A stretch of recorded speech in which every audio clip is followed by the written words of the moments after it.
Hello there. What you doing? Yeah, trying not to cry.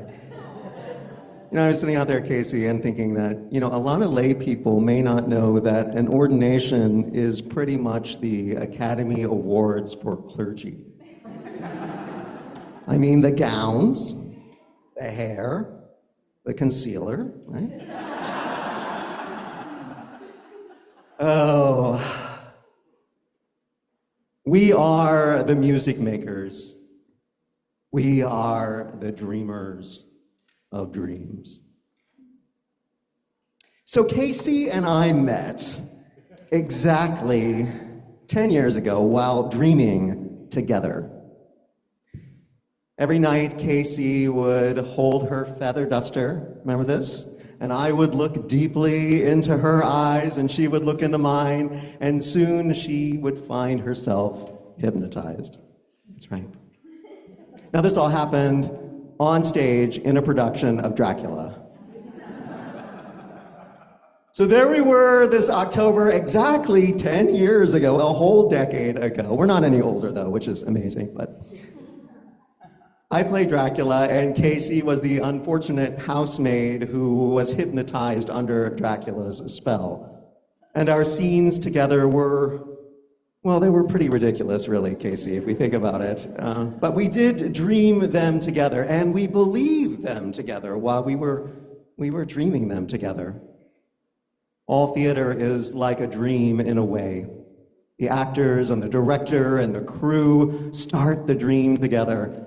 And then they bring the audience in on it, and when it works really well, you feel like you've all had a really good dream together. And sometimes you then even feel inspired to move through the world in a slightly different way. The work of shared ministry is similar in its own way. We dream into being.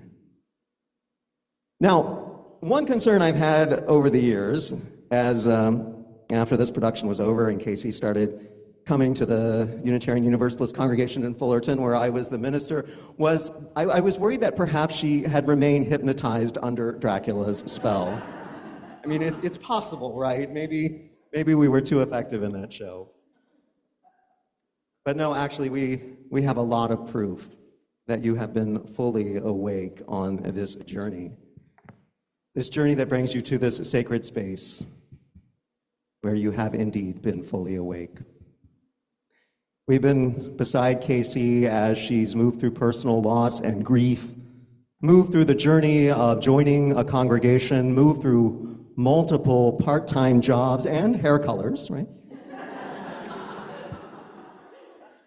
She's been a worship associate and then the worship chair. She was the crop walk organizer. She was a congregational board member. She was a hospital chaplain, MDiv recipient, intern minister, and she's already been the solo minister to 2 congregations. It is time we ordain her, right?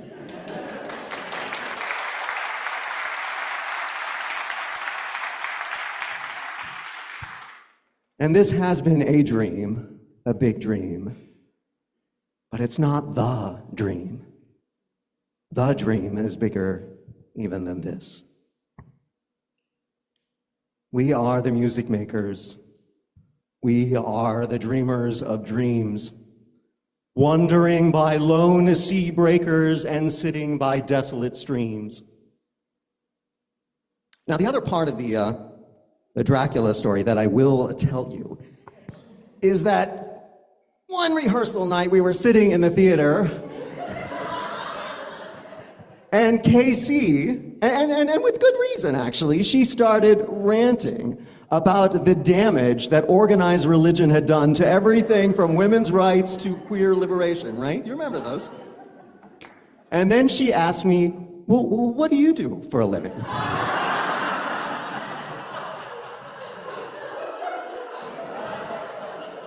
And I have to say that even as I told her I was a minister, I thought in that moment that rant would probably mean that you'd make a very good Unitarian Universalist. The truth is that Casey has made an excellent UU, and she comes now as a new generation of clergy in a time when fewer people are hearing that vocational call or even coming as lay people to a congregation. The culture as we know it today is a tough one, tough talking and tough acting. Martin Luther King Jr. famously said, we all know it, I have a dream. And that has been lifted up over the decades as a successful rallying cry. But today, we struggle with finding enough common ground to have shared dreams in our larger culture. People are looking more for a takedown of the other side than a dream that we can share. People are busy shopping for a new car rather than a community. That's the tension in this moment. The thing that people so desperately need is not the thing that they know to look for. And I grant you, it's not easy. It is not easy in today's world to know what to dream about. No wonder so many people are falling into the trap of going after riches and power. I was reading about Andrew Tate, who was the third most Googled person last year. So somebody that we can't ignore. This so-called king of toxic masculinity created something called first Hustlers University, and then it became called The Real World. Either name is telling.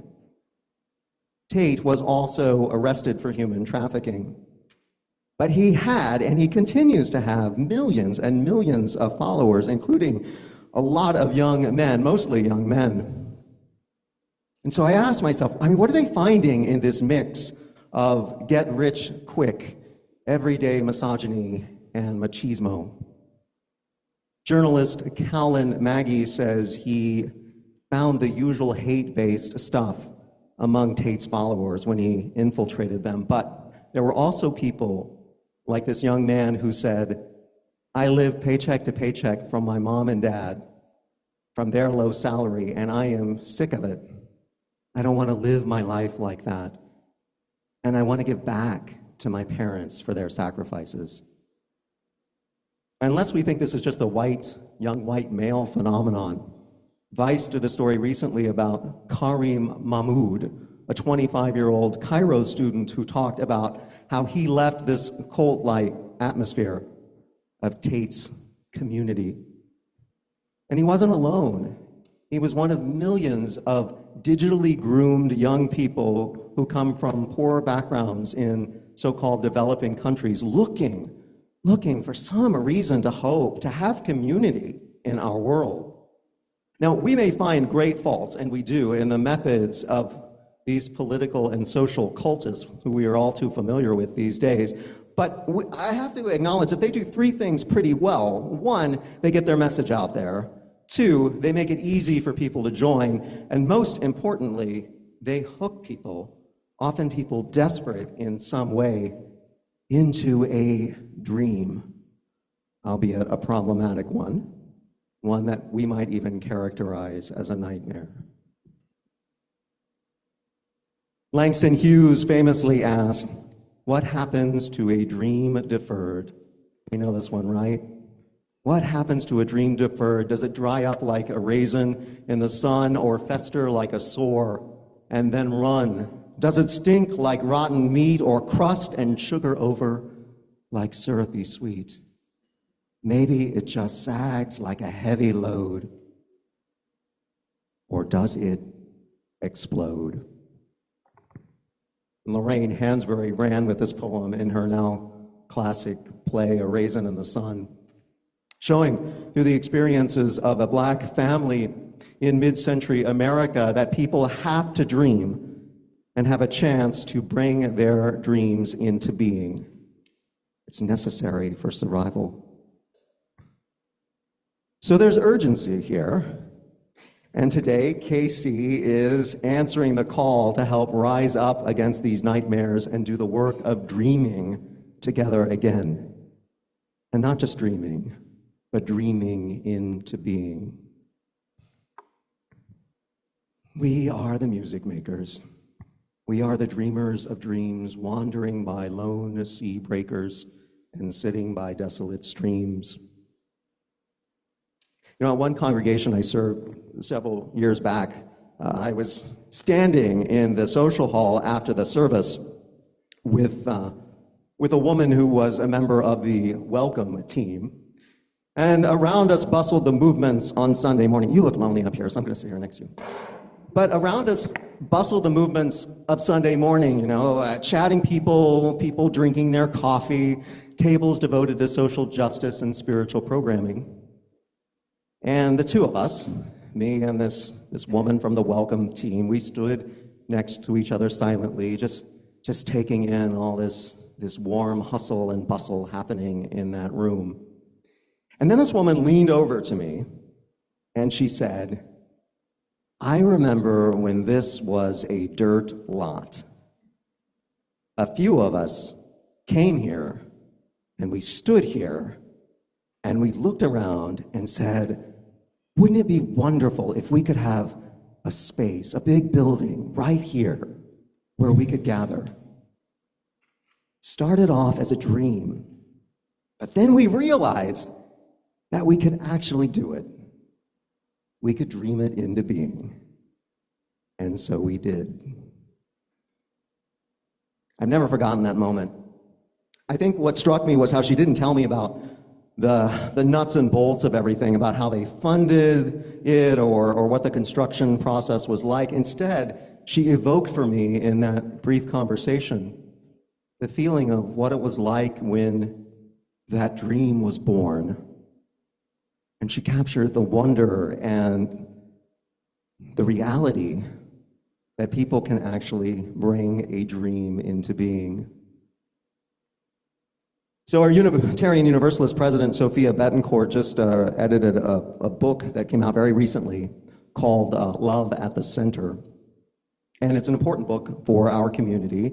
And it talks about the shift here in Unitarian Universalism to naming love as the central focus of our faith movement. Dan McCannon says that this change is an invitation to theologizing as individuals and communities dream up what it means to put love at the center. It means Casey and the congregations she works with have a lot of work ahead of them, but that work begins with dreaming what it means to be communities centered around love. For we are the music makers, and we are the dreamers of dreams, wandering by lone sea breakers and sitting by desolate streams. World losers and world forsakers, on whom the pale moon gleams, yet we are the movers and shakers of the world forever, it seems. Now that poem is by Arthur O'Shaughnessy, and famously quoted, of course, in Willy Wonka and the Chocolate Factory, right? A story that celebrates the power of the imagination to dream of the supposedly impossible. And I love that what O'Shaughnessy meant when he talks about movers and shakers. He's not talking about billionaires or politicians. He's talking about poets. Movers and shakers for O'Shaughnessy were the poets shaping the world. And the more I've done the work of ministry, the more I've been convinced that it is the work of being a poet. Shared ministry, including congregations, all the communities who are part of this work, means that we are not just choosing our words carefully to name the important things, but making space so that we can pay attention in the way that a poet does, and so that we can dream together. A shared poem that we are not just writing together, but acting out together. Our collective poetic souls, if you will, are dreaming into being. And so what are we dreaming about right now? Oh, now this may be news. I don't know, I don't know if I should bring news here in the middle of your thing, but I don't know if anybody else has heard, but did you know there is an election that's coming up? Yeah. Oh, so I'm not alone in being aware of this, no. In fact, I bet most of us have had a few dreams and maybe a few nightmares about this particular election. So let me tell you something that I noticed. When a few weeks back, there was a shift in the presidential candidates when one person stepped aside so another could take their place, something actually stirred in me that I hadn't felt in a long time. I know I wasn't alone in this. And it was a vision for the United States that I hadn't felt as a real dream in quite a while. I realized how restrictive our dreaming has been in the last few years. You can't really dream when you're constantly under threat. Oppression stifles dreams. But don't forget, we dreamers, we community poets in action are the movers and shakers of the world forever. So 105 years ago, back in 1819, Baltimore, Maryland, at another ordination, the ordination of Jared Sparks, William Ellery Channing delivered a sermon that dared to dream in a different way of religion in the world, and particularly here in the United States. At this ordination, Channing invited those gathered with him there to dream of a new kind of American religion, one he embraced at that moment with the name of Unitarianism, one that valued reason rather than just operating on unquestioned faith. Channing said that belief must be accompanied by a robust human conscience that guides us toward moral living. Totally out of date, right? We don't need that anymore.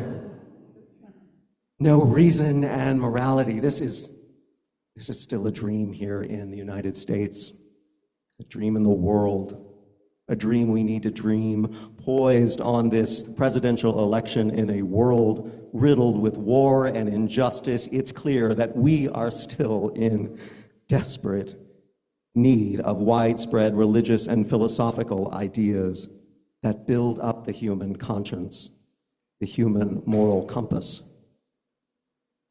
And what will save us? The answer is Casey Pandell. No pressure, right?